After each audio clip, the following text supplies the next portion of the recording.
لله رب العالمين والصلاة والسلام على أشرف المرسلين وعلى آله وصحبه أجمعين. رب اشرح لي صدري ويسر لي أمري واحلل عقدة من لساني يفقهوا قولي.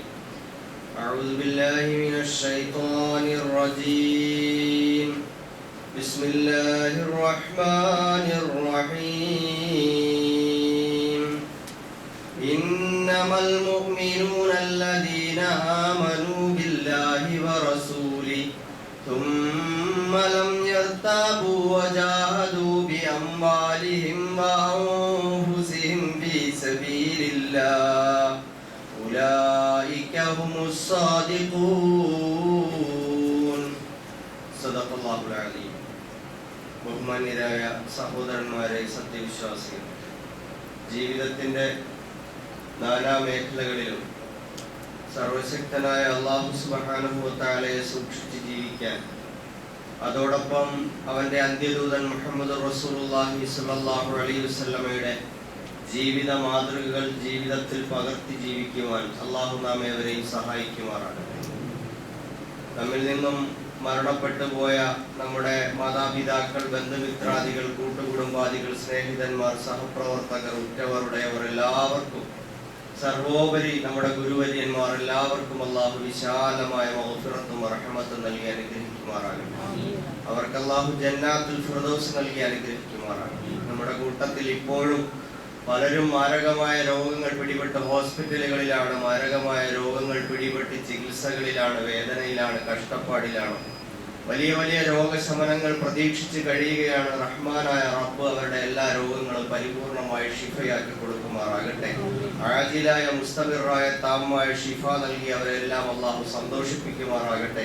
അവന്റെ മാർഗത്തിലായി ദീർഘായുസ്സും ആഫിയത്തും സിഹത്തും നൽകി അനുഗ്രഹിക്കുമാറാകട്ടെ. നമ്മുടെ മക്കളെ അല്ലാഹു സ്വാലിഹീങ്ങളാക്കി തരുമാറാകട്ടെ. സഹോദരന്മാരെ,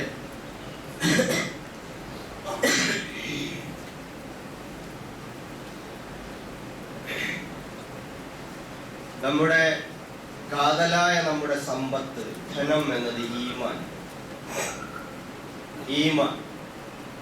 ആ ഈമാൻ നിലനിൽക്കുന്നത് സിദ്ഖിലൂടെയാണ്, സത്യസന്ധതയിലൂടെയാണ്. ആ ഈമാനിന് കോട്ടമുണ്ടാകുന്നത് നിഫാഖിന്റെ, കപടതയുടെ ഇടപെടലിലൂടെയാണ് അതിന് കോട്ടമുണ്ടാകുന്നത്.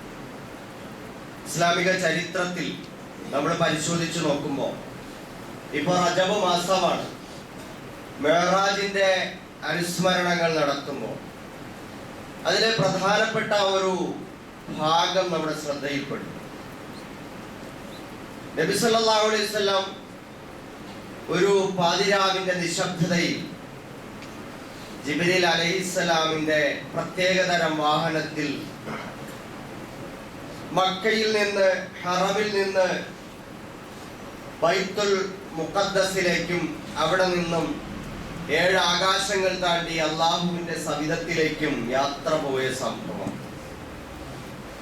ആ സംഭവത്തെ പറ്റി പിറ്റേന്ന് രാവിലെ നബി സല്ലല്ലാഹു അലൈഹി വസല്ലം സഹാബാക്കൾക്കിടയിൽ വിശദീകരിക്കുമ്പോൾ, അത് കേട്ട മാത്രയിൽ അബൂബക്കർ സിദ്ദീഖ് റളിയല്ലാഹു അൻഹു പ്രതികരിച്ച ഒരു പ്രതികരണമുണ്ട്. ഇൻ കാന ഖാല ഫഖദ് സദഖ ഇന്നി ല ഉസദ്ദിഖുഹു ബിഖബരി സവാഇ യഅതിഹി ഫി സഅ. പ്രവാചകൻ സല്ലല്ലാഹു അലൈഹി വസല്ലം അത് പറഞ്ഞിട്ടുണ്ടെങ്കിൽ അത് സത്യം തന്നെയായി. തീർച്ചയായും ഞാനത് വാസ്തവമാക്കുകയാണ്. ഇതിനേക്കാൾ വലിയ ആകാശ ലോകത്ത് നിന്നുള്ള അള്ളാഹുവിന്റെ സന്ദേശങ്ങൾ, ആയത്തുകൾ, അതിൽ ഞാൻ വിശ്വസിക്കുന്നുണ്ടല്ലോ. അതിനേക്കാളും വലുതൊന്നുമല്ലല്ലോ ഇത് എന്ന അർത്ഥത്തിൽ മഹാനായ അബൂബക്കർ സിദ്ദീഖ് റളിയല്ലാഹു അൻഹു പ്രതികരിക്കുകയുണ്ടായി. ഈ പ്രതികരണം സഹാബാക്കൾ നബിയോട് പറഞ്ഞപ്പോൾ നബി സല്ലല്ലാഹു അലൈഹി വസല്ലം അബൂബക്കർ സിദ്ദീഖ് റളിയല്ലാഹു അൻഹുവോട് പറഞ്ഞത്, അന്ത സിദ്ദീഖ്, താങ്കൾ അസിദ്ദീഖാണ്, സത്യസന്ധനാണ്. എന്നാൽ എന്ന് പറഞ്ഞാൽ ഈമാനിനെ അങ്ങനെ തന്നെ ഹൃദയാവരിച്ചവനാണ്. കാപട്യമില്ലാതെ, കലർപ്പില്ലാതെ, വക്രതയില്ലാതെ, സംശയമില്ലാതെ, സന്ദേഹമില്ലാതെ പൂർണ്ണാർത്ഥത്തിൽ ഈമാനിനെ ഉൾക്കൊണ്ടയാളാണ് താങ്കൾ എന്ന് റസൂലുള്ളാഹി സ്വല്ലല്ലാഹു അലൈഹി വസല്ലം. അദ്ദേഹത്തിന്റെ സത്യസന്ധതയുടെ നിലപാടുകൾ ധാരാളം നമുക്ക് ചരിത്രത്തിൽ കാണാൻ കഴിയും.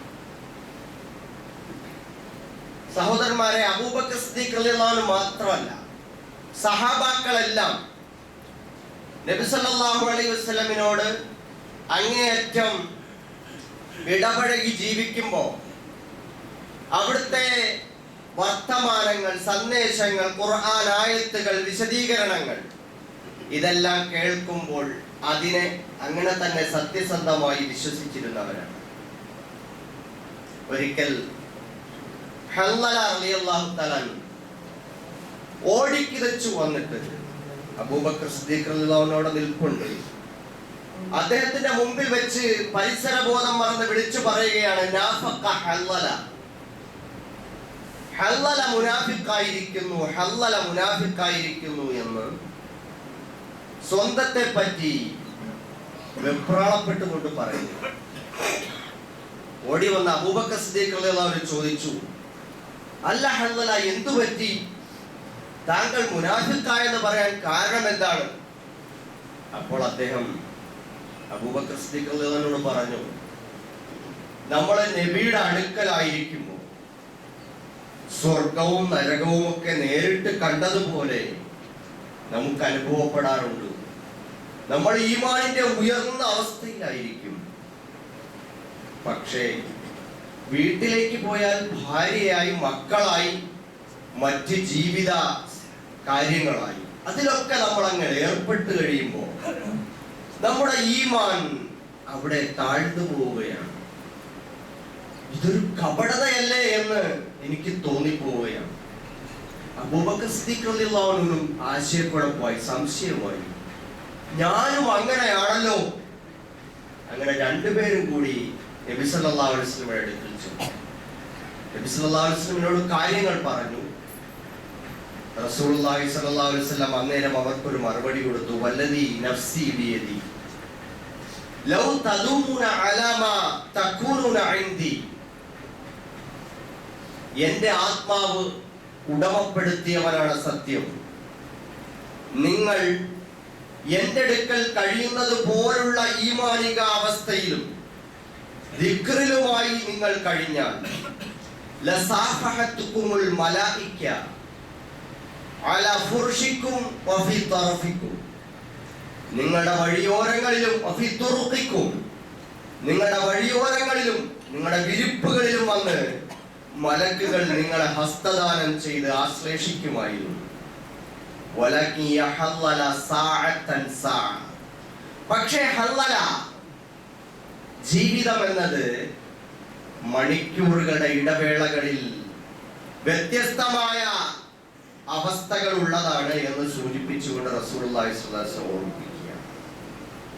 സഹോദരന്മാരെ, നബി ഇവിടെ പറഞ്ഞത് എന്താണ്? നബി സല്ലല്ലാഹു അലൈഹി വസല്ലമയുടെ അടുക്കൽ കഴിയുമ്പോൾ, അല്ലെങ്കിൽ നല്ല നസീഹത്തുകൾ കിട്ടുമ്പോൾ നമ്മൾ ഈമാനിന്റെ ഉച്ചകോടിയിലായെന്ന് വരും, ഉയർന്ന അവസ്ഥയിലായി. ആ സന്ദർഭവും സാഹചര്യവും ഒക്കെ മാറുമ്പോൾ നമ്മുടെ കച്ചവടവുമായി, കുടുംബജീവിതവുമായി, മക്കളുമായിട്ടുള്ള ഉല്ലാസവുമായി ഒക്കെ ഏർപ്പെടുമ്പോൾ നമ്മുടെ ഈമാൻ വല്ലാതെ കുറഞ്ഞു പോയതുപോലെ നമുക്ക് തോന്നാറുണ്ട്. ഒന്നാമതായി, ഈമാൻ എന്നത് യസീദു വയൻഖുസ്, കൂടുകയും കുറയുകയും ചെയ്യും. മറ്റൊരു സംഗതി നമ്മൾ മനസ്സിലാക്കാനുള്ളത്, ഈ ഹദീസിന്റെ അടിസ്ഥാനത്തിൽ ഒരു സാഹത്തിൽ ഒരു സമയത്ത് ഈമാൻ ഉയർന്നു നിൽക്കും, മറ്റൊരു സമയത്ത് ഈമാൻ താഴ്ന്നു വരാം. അപ്പോഴും അതിന്റെ ഗ്രാഫിനെ മേലോട്ട് ഉയർത്താൻ നമ്മൾ ശ്രമിക്കണം അടുത്ത നിമിഷം. മറ്റൊരു സംഗതി എന്ന് പറയുന്നത്, ജീവിതത്തിൽ എപ്പോഴും ഇങ്ങനെ നമസ്കാരത്തിലും ഇബാദത്തിലും സ്വർഗ നരകങ്ങൾ ലൈവായി കണ്ടതുമായിരിക്കുന്ന ഒരവസ്ഥയിലല്ല മനുഷ്യ ജീവിതമുള്ളത്. മറിച്ച് മനുഷ്യ ജീവിതം എന്ന് പറയുന്നത് വ്യത്യസ്തമായ ഉത്തരവാദിത്തങ്ങളും വ്യത്യസ്തമായ പ്രവർത്തനങ്ങളും ഉൾപ്പെട്ടതാണ്. അതുകൊണ്ട് അള്ളാഹുവിനുള്ള ഇബാദത്ത് ഏറ്റവും ഉന്നതമായ നസീഹത്തുകൾ അത് കേട്ട് ഒരവസ്ഥയിൽ ഉയരണം. മറ്റൊരു സന്ദർഭത്തിൽ നമ്മുടെ ഭാര്യ, മക്കൾ, കുടുംബജീവിതം, അധ്വാനം, ഉപജീവനം, തൊഴിൽ മാർഗങ്ങൾ, വിദ്യാഭ്യാസം ഇതും ഉണ്ട്. അപ്പൊ അതും ഇതും സമ്മിശ്രമായി സമയാസമയങ്ങളിൽ സമയബന്ധിതമായി രണ്ടും കൂടി സമ്മിശ്രമായി കൂട്ടിയിണക്കിക്കൊണ്ടു പോകണം. അപ്പോഴും നിങ്ങൾ ഈമാനിനെ മുറുകെ പിടിച്ച് മുമ്പോട്ട് പോയാൽ, നിങ്ങൾ ഭാര്യയോട് സഹശയനത്തിലാണെങ്കിൽ നിങ്ങളുടെ വിരിപ്പിൽ മലക്കുകൾ നിങ്ങളെ ആശ്ലേഷിച്ചെന്ന് വരണം. നിങ്ങൾ വഴിയോരങ്ങളിൽ, തെരുവുകളിൽ, നിങ്ങളുടെ ദൗത്യങ്ങളിലാണ്, നിങ്ങളുടെ ഡ്യൂട്ടികളിലാണെങ്കിൽ അവിടെയും അല്ലാഹുവിന്റെ സ്മരണ നിലനിർത്തിക്കൊണ്ടത് നിർവഹിച്ചാൽ നിങ്ങളെ മലക്കുകൾ വന്ന് മുസാഫഹ ചെയ്തെന്ന് വന്നേക്കാം എന്ന് റസൂലുള്ളാഹി സ്വല്ലല്ലാഹു അലൈഹി വസല്ലം പറയുന്നു. അതുകൊണ്ട് ജീവിതം എന്നത് അല്ലാഹുവിനോടുള്ള നമസ്കാരം, നോമ്പ്, സക്കാത്ത്, ഹജ്ജ്, ദിക്ർ, ദുആ, സ്വലാത്ത് തുടങ്ങിയിട്ടുള്ള ഖുർആൻ പാരായണം പോലെയുള്ള ഈമാനിനെ വർദ്ധിപ്പിക്കുന്ന കാര്യങ്ങൾ ഉൾപ്പെട്ടതാണ്. അതോടൊപ്പം ഭൗതികമായ ജീവിതത്തിന്റെ വ്യത്യസ്ത സാഹചര്യങ്ങളും സന്ദർഭങ്ങളും കൂടി സംയോജിപ്പിക്കപ്പെടുന്നതാണ്. ഇതൊരിക്കലും കാപട്യമല്ല എന്നാണ് റസൂലുള്ളാഹി സ്വല്ലല്ലാഹു അലൈഹി വസല്ലം പറഞ്ഞത്. എന്നാൽ ഇവിടെ നമ്മൾ മനസ്സിലാക്കണം, ഇന്നൽ മുനാഫിഖീന ഫിദ്ദർക്കിൽ അസ്ഫലി മിനന്നാർ, തീർച്ചയായും കപടന്മാർ നരകത്തിന്റെ അടിത്തട്ടിലാണ് എന്ന് അല്ലാഹു സുബ്ഹാനഹു വ തആല പറയുകയുണ്ടായി. പരിശുദ്ധ ഖുർആൻ ധാരാളമായി കപടന്മാരെ കുറിച്ച് പറഞ്ഞിട്ടുണ്ട്. സഹാബാക്കൾക്ക് ആ ആയത്തുകളൊക്കെ വായിച്ച് കേൾക്കുമ്പോൾ, ഓതി കേൾക്കുമ്പോൾ, ചിന്തിക്കുമ്പോൾ വല്ലാത്ത പ്രയാസം അനുഭവപ്പെടും. ഞാനും അതിലെങ്ങാനും ഉണ്ടോ? എത്രത്തോളം? നബി സല്ലല്ലാഹു അലൈഹി വസല്ലം ചില സന്ദർഭത്തിൽ, പ്രത്യേകിച്ച് തബൂക്ക് യുദ്ധാനന്തരം, ആരൊക്കെയാണ് നമ്മുടെ കൂട്ടത്തിലുള്ള മുനാഫിക്കുകൾ എന്ന് സഹാബാക്കളായി, സത്യവിശ്വാസികളായി, നബിയുടെ അനുയായികളായി കൂടെ കൂടിയിട്ടുള്ളവരിൽ തന്നെ ആരൊക്കെയാണ് മുനാഫിക്കുകളെ എന്നതിനെ പറ്റി നബി സല്ലല്ലാഹു അലൈഹി വസല്ലം രഹസ്യമായി ഒരു ലിസ്റ്റ് തന്നെ മഹാനായ ഹുദൈഫത്ത് ബിൻ യമാനി റളിയല്ലാഹു തആല അൻഹുവിന്റെ കയ്യിൽ കൊടുത്തിട്ടുണ്ടായി. രഹസ്യമായി അദ്ദേഹത്തിനെ പറയാറുണ്ടായിരുന്നു, അദ്ദേഹത്തെ പറ്റി നബിയുടെ രഹസ്യം സൂക്ഷിക്കുന്നയാൾ. ഇതും കൂടി ആയപ്പോ സഹാബാക്കൾക്ക് എന്തെന്നില്ലാത്ത വെപ്രാണ്. ഒരിക്കൽ ഉമർ റളിയല്ലാഹു അൻഹു രഹസ്യമായിട്ട് ഹുദൈഫത്ത് ബിൻ യമാനി റളിയല്ലാഹു തആല അൻഹുവിന്റെ അടുക്കൽ ചെന്നിട്ട് ചോദിച്ചു, ഹുദൈഫ, എന്റെ പേരെങ്ങാനും അതിലുണ്ടോ? ആരാ ചോദിക്കുന്നത്?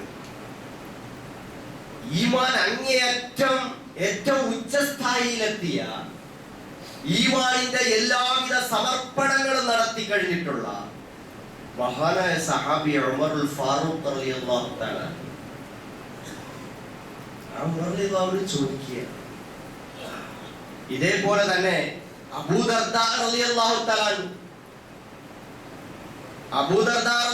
തആല നമസ്കാരത്തിൽ തശഹുദ്, അത്തഹിയാത്ത്, സ്വലാത്ത് കഴിഞ്ഞാൽ അദ്ദേഹം ചെയ്യുന്ന ദുആകളിൽ ഏറ്റവും വലിയ ദുആ കാപട്യത്തിൽ നിന്ന് രക്ഷിക്കണേ എന്നായിരുന്നു. കാന യതഅവ്വദു മിനൻ നിഫാഖ്, പടച്ചോനെ എന്നെ കപടതയിൽ നിന്ന് രക്ഷിക്കണേ എന്നാണ്. അബൂ മുലൈക്ക റളിയല്ലാഹു തആല ഇബ്നു അബൂ മുലൈക്ക റളിയല്ലാഹു തആല പറയാണ്, എനിക്ക് 30ഓളം സഹാബികളെ അറിയാം. അവര് ഞാൻ കപടനായി പോകുമോ എന്ന് സന്ദേഹിച്ചു പോയ, ഭയപ്പെട്ടിരുന്ന സഹാബികൾ, അവരെ എനിക്കറിയാം എന്ന് മഹാനായ ഇബ്നു അബീ മുലൈക്ക റളിയല്ലാഹു തആല പറയാണ്. സഹോദരന്മാർ, ഈ സഹാബികൾ ഭയപ്പെട്ടിരുന്ന ആ ഒരു നിഫാഖ് എന്ന് പറയുന്ന ഈ ഒരു അവസ്ഥയെ, ആ ഒരു മാനസികാവസ്ഥയെ നമുക്ക് എത്രത്തോളം ഭയമുണ്ട് എന്നുള്ളത്.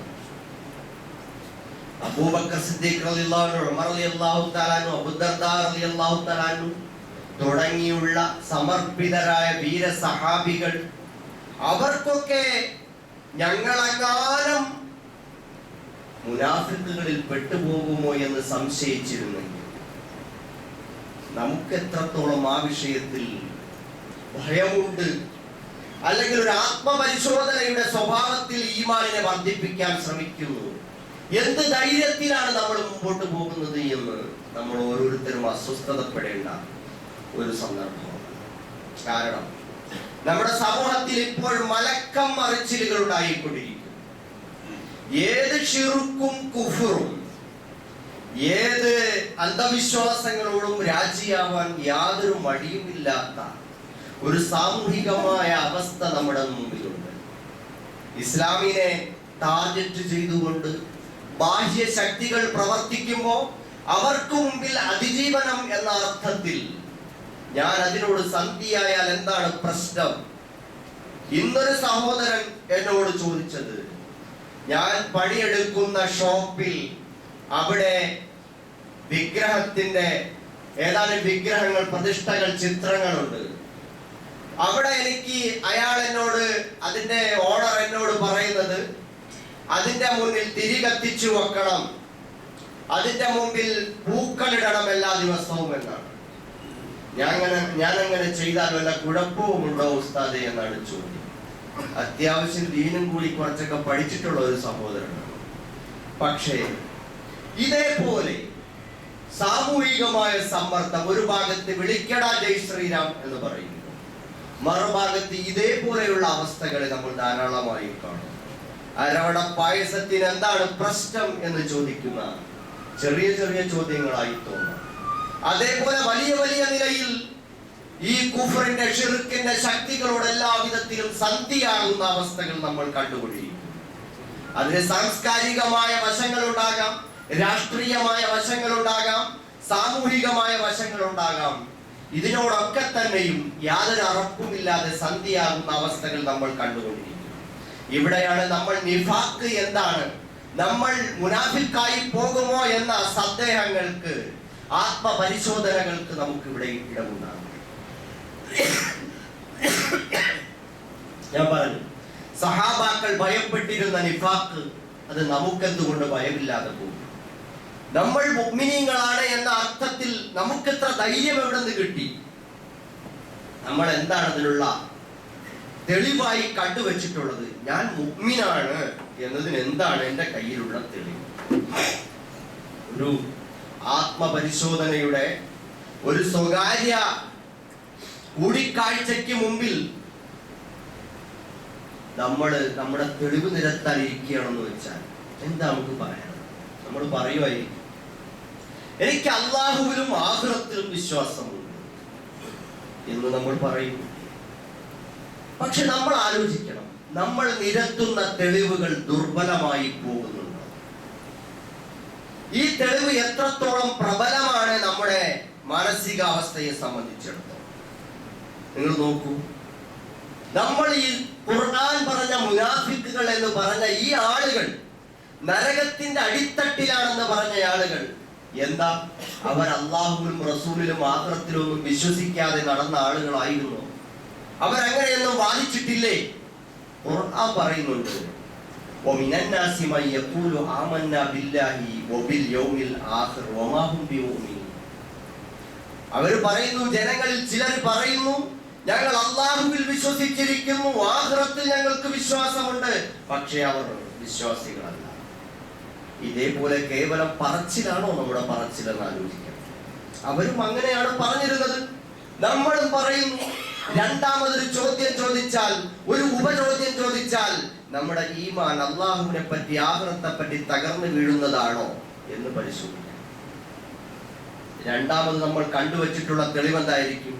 നമ്മൾ പടച്ചവനെ കുറിച്ച് സ്മരിക്കുന്നുണ്ട്, ദിക്റൊക്കെ ചെയ്യുന്നുണ്ടല്ലോ എന്നാണ്. കയ്യിൽ തസ്ബീഹ് മാലകളോ കൗണ്ടറോ അല്ലാതെയോ ഒക്കെ ഉണ്ടാവാം, ദിക്റുകൾ ചെല്ലുന്നുണ്ടാവാം, നിസ്കാരത്തിന് ശേഷം ഒക്കെ ഉണ്ടാവാം. പക്ഷെ അത് ഹൃദയത്തിന്റെ ഒരു പ്രവർത്തനമാണ് സ്മരണ, അല്ലാഹുവിനെ കുറിച്ചുള്ള സ്മരണ എന്നത്. അത് എത്രത്തോളം ഉണ്ടെന്നൊന്ന് സ്വയം ചോദിച്ചാൽ, അല്ലാഹുവിനെ യഥാർത്ഥത്തിൽ ഓർത്തിട്ടാണോ ആ ദിക്റുകൾ? ഇവിടെ മുനാഫിക്കുകളെ കുറിച്ച് അല്ലാഹു തആല പറഞ്ഞത്, അവർ മോശക്കാരായിരുന്നില്ല. വലാ യദ്കുറൂന അല്ലാഹ ഇല്ലാ ഖലീല. അവർ വളരെ കുറച്ചു മാത്രമേ അല്ലാഹുവിനെ പറ്റി ഓർക്കുമായിരുന്നുള്ളൂ എന്നാണ്. എന്ന് പറഞ്ഞാൽ അതിന്റെ അർത്ഥം എന്താണ്? മഫ്ഹൂം മുഖാലഫ. അതിൽ നിന്ന് എന്താണ് നമ്മൾ മനസ്സിലാക്കിയെടുക്കുന്നത്? കുറച്ചാണെങ്കിലും അവർ അള്ളാഹുവിനെ പറ്റി ഓർമ്മിച്ചിരുന്നു എന്നല്ലേ? ഇനിയും നിങ്ങൾ നോക്കുക, മുനാഫിക്കുകൾ എന്താ? നമസ്കരിക്കാത്തവരായിരുന്നു. അവർ നമസ്കാരത്തിലേക്ക് വന്നാൽ അലസന്മാരായിട്ടാണ് നമസ്കരിക്കുക. അലസതയുണ്ടെങ്കിലും നമസ്കാരം മുടക്കുന്നവരായിരുന്നില്ല എന്നല്ലേ അതിന്റെ അർത്ഥം? നമ്മൾ അത്തരത്തിൽ നമസ്കാരം മുടക്കാത്തവരാണെങ്കിലും അലസത കൊണ്ട് നടക്കുന്ന അർത്ഥത്തിലുള്ള ഒരു നമസ്കാരം വെച്ചിട്ട് നമ്മുടെ ഈമാനിനെ തെളിയിക്കാൻ, പടച്ചവന്റെ കോടതിക്ക് മുമ്പിൽ ഞാൻ മുഅ്മിനാണെന്ന് തെളിയിക്കാൻ എന്റെ ഈ തെളിവ് മതിയാകും. അവർ സദഖ ചെയ്യുന്നവരായിരുന്നു. വല യുൻഫിഖൂന ഇല്ലാ വഹും കാരിഹൂൻ. കുറച്ച് വൈമുഖ്യത്തോടെയാണെങ്കിലും അവർ സദഖ ചെയ്യുന്നവരായിരുന്നു എന്ന് ഖുർആൻ. നമ്മളും സദഖ ചെയ്യുന്നുണ്ടാകും. അപ്പോഴും നമ്മുടെ മനസ്സിൽ എന്റെ ഇന്ന ആവശ്യങ്ങൾക്ക് തികയില്ലല്ലോ എന്ന ചിന്ത, ഒരു വെറുപ്പ്, ഒരു വൈമനസ്യം, ഒരു പുറകോട്ട് പോക്ക്, എന്നിട്ട് കൊടുക്കുന്ന ഒരവസ്ഥ, ഇതൊക്കെ അവർക്ക് ഉണ്ടായിരുന്നു. അതാണോ നമുക്കുമുള്ള സദഖയുടെ സ്വഭാവം? ഇതാണോ ഈമാൻ തെളിയിക്കാൻ അള്ളാഹുവിന്റെ കോടതിയുടെ മുമ്പിൽ നമുക്ക് ഉള്ളത്? സഹോദരന്മാരെ, ഞാൻ സമുദായത്തിനൊപ്പമാണ്, മുസ്ലിം സമൂഹത്തിനൊപ്പമാണ് ഞാൻ ഉള്ളത്. എന്റെ ലിസ്റ്റ് അവരുടെ പട്ടികയിലാണ്, മുസ്ലിം സമുദായത്തിന്റെ പട്ടികയിലാണ് എന്റെ പേരുള്ളത്. ഞാൻ ജുമയ്ക്ക് പള്ളിയിൽ പോകും, പെരുന്നാളിന് പോകും, ഞാൻ എന്തെങ്കിലും പരിപാടികളുണ്ടെങ്കിൽ അവരുടെ കൂടെ ഉണ്ടാകും, അവരുടെ പ്ലാറ്റ്ഫോമിലായിട്ടാണ് ഞാൻ അറിയപ്പെടുന്നത്. ഇതൊക്കെയാണോ? ഇവരും അങ്ങനെ തന്നെയാണല്ലോ, മാറ്റി നിർത്തപ്പെട്ടവരല്ല. وَإِذَا لَقُوا الَّذِينَ آمَنُوا قَالُوا آمَنَّا وَإِذَا خَلَوْا إِلَى شَيَاطِينِهِمْ قَالُوا إِنَّا مَعَكُمْ. അവർ പറയുമായിരുന്നു, അവർ മുഅ്മിനീങ്ങളെ കണ്ടുമുട്ടിയാൽ അവരോട് പറയും, നമ്മളൊന്ന്, നമ്മുടെ സമുദായം, നമ്മുടെ കാര്യങ്ങൾ, നമ്മുടെ പ്രശ്നങ്ങൾ, നമ്മൾ ഒറ്റക്കെട്ട് എന്ന് അവരോടൊപ്പം പറയും. وَإِذَا خَلَوْا إِلَى شَيَاطِينِهِمْ. അങ്ങനെ സമുദായത്തിനൊപ്പം നിൽക്കുമ്പോഴും അവർക്ക് വേറെ ചില നേതാക്കന്മാരുണ്ടാകും. അവരുടെ നേതാക്കന്മാരുടെ അടുക്കലേക്ക് പോയാൽ, രാഷ്ട്രീയത്തിലാകാം, അല്ലെങ്കിൽ വേറെ ഏതെങ്കിലും കൂട്ടായ്മയിലാകാം, അവരെ നയിക്കുന്ന അവരുടെ നേതാക്കന്മാരുടെ അടുക്കലേക്ക് പോയാൽ, നമ്മളൊന്നല്ലേ, നമ്മൾ നിങ്ങളോടൊപ്പം അല്ലേ, നമ്മൾ ഇതൊക്കെ ഒരു മതത്തിന്റെ മേമ്പൊടി മേൽവിലാസത്തിൽ അങ്ങനെ പോണതല്ല, ഇതൊക്കെ നമ്മൾ പരിഹാസ്യമായി കാണുന്നു മതം എന്നൊക്കെ പറഞ്ഞാൽ എന്ന് പറഞ്ഞിങ്ങനെ പോകുന്നവരാണ്. സഹോദരന്മാരെ, മുനാഫിക്കുകൾ കൊണ്ട് നടക്കുന്നിരുന്ന കേവലമായ ആചാരങ്ങളും അനുഷ്ഠാനങ്ങളും, അതല്ലെങ്കിൽ അർത്ഥമില്ലാത്ത, മനസ്സറിയാത്ത, ത്യാഗമില്ലാത്ത, സത്യസന്ധതയില്ലാത്ത, ഉള്ളറിയാത്ത ഈ ഉപരിപ്ലവമായ പുറംപൂച്ചുള്ള കുറെ ആചാരങ്ങളും അനുഷ്ഠാനങ്ങളും പ്രവർത്തനങ്ങളും ബാഹ്യ പ്രകടനങ്ങളും കൊണ്ട് നമ്മൾ അള്ളാഹുവിന്റെ മുമ്പിൽ തന്റെ ഈമാനിനെ തെളിയിക്കാൻ പോയാൽ അതെല്ലാം ചീട്ടുകൊട്ടാരം പോലെ തകർന്നു വീഴും. അള്ളാഹു കാത്തുരക്ഷിക്കുമാറാകട്ടെ. പരിശുദ്ധ ഖുർആൻ സൂറത്തുൽ ഹുജറാത്ത്, അവിടെ ഒരു രംഗം നമുക്ക് കാണാം. 14-ാമത്തെ സൂക്തത്തിൽ സൂറത്തുൽ ഹുജറാത്തിൽ കാണാം, ഖാലത്തിൽ അഅറാബു ആമന്നാ ഖുൽ ലം തുഅ്മിനൂ. അഅറാബികൾ വന്നിട്ട് പറഞ്ഞു, ആമന്നാ, ഞങ്ങൾ മുഅ്മിനീങ്ങളാണ്, വിശ്വസിച്ചിരിക്കുന്നു. അല്ലാഹു പറഞ്ഞു, ഖുൽ ലം തുഅ്മിനൂ, നിങ്ങൾ വിശ്വസിച്ചിട്ടില്ല, വലകിൻ ഖൂലു അസ്ലംനാ, നിങ്ങൾ പറയുക ഞങ്ങൾ മുസ്ലിങ്ങളാണ്, മുസ്ലിങ്ങളുടെ ലിസ്റ്റിൽ ഉൾപ്പെടാൻ പറ്റിയവരാണ് എന്ന് പറയാം. എന്താണ് അഅറാബികൾ ചെയ്തത്? ആരാണ് അഅറാബികൾ? മക്കയിൽ നിന്ന് മദീനയിലേക്ക് നബി സല്ലല്ലാഹു അലൈഹി വസല്ലം ഹിജ്റ ചെയ്തു വന്ന് നിരന്തരമായ പോരാട്ടങ്ങൾ നടത്തി ഇസ്ലാം ജനകീയമായ ഒരു പ്രസ്ഥാനമായി മാറി. ആളുകൾ കൂട്ടം കൂട്ടമായി ഇസ്ലാമിലേക്ക് വന്നു തുടങ്ങി. കൂട്ടത്തിൽ ഗ്രാമീണരായ അറബികളും മറ്റുള്ളവരും ഒക്കെ വ്യാപകമായി ഇസ്ലാമിലേക്ക് വന്നുകൊണ്ടിരുന്നു. അവർക്ക് ലാ ഇലാഹ ഇല്ലല്ലാഹ് മുഹമ്മദുർ റസൂലുള്ളാഹിയുടെയോ ആഖിറത്തിന്റെയോ തൗഹീദിന്റെയോ ഒന്നും അർത്ഥമറിയാതെ അവർ ഉപരിപ്ലവമായി വിശ്വാസം സ്വീകരിച്ചുകൊണ്ട് അനുഷ്ഠാനങ്ങൾക്കൊപ്പം നിൽക്കുന്ന ഒരു പ്രവർത്തനം. ഇസ്ലാമിൽ ത്യാഗം ചെയ്യാൻ അവർ സന്നദ്ധരായിരുന്നില്ല. അതേസമയം അവർക്ക് എന്തെങ്കിലും ആനുകൂല്യം കിട്ടുമെങ്കിൽ അതെല്ലാം നേടാം ഈ മേൽവിലാസത്തിൽ എന്ന അർത്ഥത്തിൽ നിന്ന നാമമാത്രമായ മുസ്ലിങ്ങൾ അവർ പറഞ്ഞു, നബിയുടെ അടുക്കൽ വന്നിട്ട് ആമന്ന ആമന്ന, ഞങ്ങളും ഇതാ കൂട്ടത്തോടെ മുസ്ലിങ്ങളാണ്, ഞങ്ങളെ കൂടി എഴുതിക്കോ, ഞങ്ങളും നിങ്ങളുടെ കൂടെയുണ്ട് എന്ന് പറഞ്ഞു ഒഴുക്കിനൊത്ത് കടന്നു വന്ന ആളുകളാണ്. നമ്മുടെ മാതാപിതാക്കൾ മുസ്ലിങ്ങളായതുപോലെ നമ്മളും ഒഴുകി വന്നവരാണ് ഇസ്ലാമിലേക്ക്. പോരടിച്ചു വന്നവരല്ല, പ്രതിബന്ധങ്ങൾ ചാടിക്കടന്നു വന്നവരല്ല, വിലങ്ങുകൾ പൊട്ടിച്ചു വന്നവരല്ല. നമ്മളും സഹാബാക്കളെ പോലെ വന്നവരല്ല, മറിച്ച് അറാബികളെ പോലെ ഒഴുക്കിനൊപ്പം ഒഴുകി വന്നവരാണ് ഇസ്ലാമിലേക്ക്. അല്ലാഹു തആല പറഞ്ഞു, കാലത്തിൽ അഅറാബു ആമന്ന, അറാബികൾ പറയുന്നു ഞങ്ങൾ മുഅ്മിനീങ്ങളാണെന്ന്. അല്ലാഹ് തിരുത്തിച്ചു, ലം തുഅ്മിനു, നിങ്ങൾ ഇതുവരെയും മുസ്ലിമായി മുഅ്മിനീങ്ങളായിട്ടില്ല. വലാകിൻ ഖൂലു അസ്ലംന, നിങ്ങൾ പറഞ്ഞോ മുസ്ലിങ്ങളാണെന്ന് പറഞ്ഞു. ഞങ്ങൾ മുഅ്മിനീങ്ങളാണെന്ന് പറഞ്ഞാൽ അത് ചില കടമ്പകൾ കടന്ന് അതിന്റെ തെളിവുകൾ സമർപ്പിച്ച് നിങ്ങൾക്ക് അംഗീകാരം കിട്ടേണ്ട പണിയാണത്. പടച്ചവനാണ് അംഗീകാരം തരേണ്ടത് എന്ന് അവിടെ പരിശുദ്ധ ഖുർആൻ നമ്മളെ ഓർമ്മിപ്പിക്കുകയാണ്. സഹോദരന്മാരെ, വലമ്മാ യദ്ഖുലുൽ ഈമാനു ഫീ ഖുലൂബിക്കും, അല്ലാഹു തആല അറാബികളെ കുറിച്ച് പറഞ്ഞു, ഇതുവരെയും ഈമാൻ എന്ന സംഗതി നിങ്ങളുടെ ഹൃദയത്തിലേക്ക് കയറിയിട്ടില്ല എന്ന്. അപ്പോൾ ഇതിലെ മർമ്മപ്രധാനമായ ഭാഗത്തേക്ക് 2 മിനിറ്റ് കൊണ്ട് കടന്ന് ഞാൻ അവസാനിപ്പിക്കുക. ഇതില് പരിശുദ്ധ ഖുർആൻ നോക്കിയാൽ സൂറത്തുൽ അൻഫാൽ, ആരാണ് മുഅ്മിൻ? അപ്പൊ പിന്നെ ഈ വന്ന ആളുകളെയൊക്കെ മുനാഫിക്കാക്കി വിടാനാണോ നിങ്ങൾ ഇത്രയും നേരം സംസാരിച്ചതെന്ന് ചോദിച്ചാൽ അല്ല. നമ്മൾ നമ്മളെ കുറിച്ച് സ്വയം പരിശോധിക്കണം. സൂറത്തുൽ അൻഫാലിലെ 1 മുതൽ 4 വരെയുള്ള ആയത്തുകൾ നിങ്ങൾ എടുത്ത് ഓതി നോക്കുക. സൂറത്തുൽ അൻഫാലിലെ 74-ാമത്തെ ആയത്തും വായിച്ചു നോക്കുക. അവിടെ 2 സ്ഥലത്തും പരിശുദ്ധ ഖുർആൻ മൊത്തം അരിച്ചു പറയ്ക്കാൻ ഈ 2 സ്ഥലത്താണ് നിങ്ങൾക്ക് ഉലൈക ഹുമുൽ മുഅ്മിനൂന ഹഖ്ഖാ, അവരാണ് യഥാർത്ഥ മുഅ്മിനീങ്ങൾ എന്ന് കാണുന്നു. അതിലൊന്ന് ഇന്നമൽ മുഅ്മിനൂന അല്ലദീന ഇദാ ദുക്കിറല്ലാഹു വജിലത് ഖുലൂബുഹും, തീർച്ചയായും മുഅ്മിനീങ്ങൾ എന്ന് പറഞ്ഞാൽ ആരാണ്? അല്ലാഹുവിന്റെ നാമം പറയപ്പെട്ടാൽ അവരുടെ ഹൃദയങ്ങൾ പിടയ്ക്കും, അവരുടെ ഹൃദയങ്ങൾ പ്രകമ്പനം കൊള്ളും. പടച്ചവന്റെ ആയത്തുകൾ, വിശുദ്ധ ഖുർആനിന്റെ സന്ദേശങ്ങൾ കേട്ടാൽ അതെല്ലാം പഠിച്ച് ചിന്തിച്ച് ആലോചിച്ച് ഈമാന, അവരുടെ ഹൃദയങ്ങൾക്ക് ഈമാൻ വർദ്ധിക്കുന്ന അവസ്ഥയുണ്ടായിത്തീരും. വഅലാ റബ്ബിഹിം യതവക്കലൂൻ, ഏത് പ്രതിസന്ധികളെയും മറികടക്കാൻ എല്ലാ ഭാരങ്ങളും പ്രയാസങ്ങളും അല്ലാഹുവിൽ തവക്കുലാക്കി പരമേൽപ്പിച്ചുകൊണ്ട് മുമ്പോട്ട് പോകുന്നവരായിരിക്കും. അല്ലദീന യുഖീമൂന സ്വലാ, നമസ്കാരം അതിന്റെ അർഹമായ വിധത്തിൽ ഏറ്റവും ശരിയായ രൂപത്തിൽ നിലനിർത്തുന്നവരായിരിക്കും. വമിമ്മാ റസഖ്നാഹും യുൻഫിഖൂൻ, അല്ലാഹു നൽകിയതിൽ നിന്ന് ഇഷ്ടം പോലെ ചെലവ് ചെയ്യുന്നവരായിരിക്കും, ദാനം ചെയ്യുന്നവരായിരിക്കും. ഉലൈക ഹുമുൽ മുഅ്മിനൂന ഹഖ്ഖാ, അവരാകുന്നു യഥാർത്ഥ മുഅ്മിനീങ്ങൾ എന്ന് അല്ലാഹു പറയുന്നു. 74-ാമത്തെ ആയത്തിൽ കാണാം, വല്ലദീന ആമനു വഹാജറു വജാഹദു ഫീ സബീലില്ലാഹ്, ആരാണ് മുഅ്മിനീങ്ങൾ?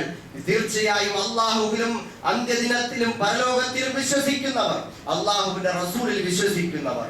അവര് വഹാജറു, അവർ നാട് വിട്ടു പോകുന്നവർ. വജാഹദു ഫീ സബീലില്ലാഹ്, അല്ലാഹുവിന്റെ മാർഗ്ഗത്തിൽ പോരാടുന്നവർ. വല്ലദീന ആവൗ വനസറു, അഭയം കൊടുക്കുന്നവർ, നാട് വിട്ട് പോകുന്നവർക്ക് അഭയം കൊടുക്കുന്നവർ. വനസറു, അവരെ സഹായിക്കുന്നവർ. ഉലൈക ഹുമുൽ മുഅ്മിനൂന ഹഖ്ഖാ, അവരാകുന്നു യഥാർത്ഥ മുഅ്മിനീങ്ങൾ. ലഹും മഗ്ഫിറത്തും വരിസുഖുൻ കരീം, അവർക്ക് അല്ലാഹുവിന്റെ അടുക്കൽ പാപമോചനമുണ്ട്, ഏറ്റവും ഉന്നതമായ ജീവിത വിഭവങ്ങൾ ലഭിക്കുന്നതാണ് എന്ന് അല്ലാഹു തആല പറയുന്നു. സഹോദരന്മാരെ, ഇവിടെ നമ്മൾ ഒന്നാമത് പറഞ്ഞു, അല്ലാഹുവിൽ അചഞ്ചലമായി വിശ്വസിച്ച് അല്ലാഹുവിനെ കേട്ടാൽ തന്നെ ഹൃദയം പിടയ്ക്കുന്ന, നമസ്കാരം മുടക്കാതെ പരിശുദ്ധ ഖുർആൻ കൃത്യമായി പഠിക്കുകയും വായിക്കുകയും ഉറ്റാലോചിക്കുകയും ഈമാനിനെ വർദ്ധിപ്പിക്കുകയും ചെയ്യുന്ന, നമസ്കാരം മുടക്കാത്ത സമ്പത്ത് അല്ലാഹുവിന്റെ മാർഗ്ഗത്തിൽ ഇഷ്ടം പോലെ ചെലവ് ചെയ്യുന്ന അത്തരത്തിലുള്ള ആളുകൾ യഥാർത്ഥ മുഅ്മിനീങ്ങൾ. ഇവിടെ പറഞ്ഞത് എന്താണ്? യഥാർത്ഥ അല്ലാഹുവിൽ വിശ്വസിക്കുന്നതോടൊപ്പം അല്ലാഹുവിന്റെ മാർഗ്ഗത്തിൽ നാട് വിട്ടു പോകേണ്ടി വന്നാൽ പോകുന്നവർ, അല്ലാഹുവിന്റെ മാർഗ്ഗത്തിൽ നാട് വിട്ടു പോകേണ്ടി വന്നാൽ പോകുന്നവർ, അല്ലെങ്കിൽ അത്തരത്തിലുള്ള ആളുകൾ, നാട്ടിൽ നിൽക്കക്കള്ളിയില്ലാത്ത നിലയിൽ പുറത്താക്കപ്പെടുന്ന ആളുകൾ,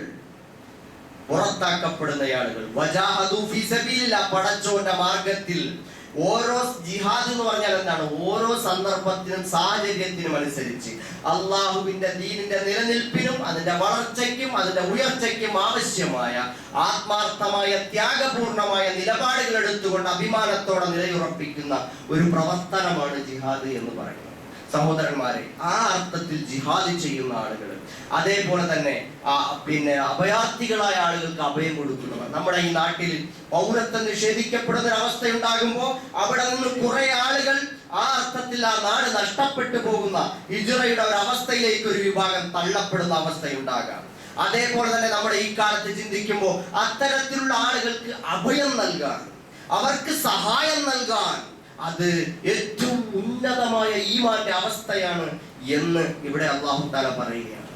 ഉലൈക ഹുമുൽ മുഅ്മിനൂന ഹഖ. നമ്മുടെ നാട്ടിൽ SIR പുതിയ ഓരോ കാലഘട്ടത്തിലും ഓരോ സ്വഭാവത്തിലാണ് വരുന്നത്.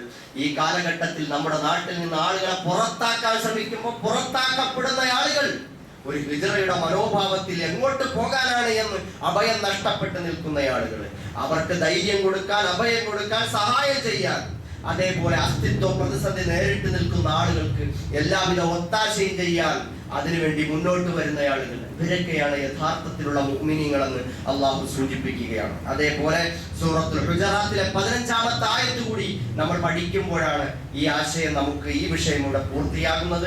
അത് ഓരോരുത്തരും മനസ്സിലാക്കാൻ വേണ്ടി ശ്രമിക്കുക. അള്ളാഹു നമ്മെ എല്ലാവരെയും അനുഗ്രഹിക്കുമാറാകട്ടെ. റബ്ബനാ തഖബ്ബൽ മിന്നാ ഇന്നക അന്തസ് സമീഉൽ അലീം വതുബ് അലൈനാ ഇന്നക അന്തത് തവ്വാബുർ റഹീം. റബ്ബനാ ആതിനാ ഫിദ് ദുനിയാ ഹസന വഫിൽ ആഖിറതി ഹസനതൻ വഖിനാ അദാബന്നാർ.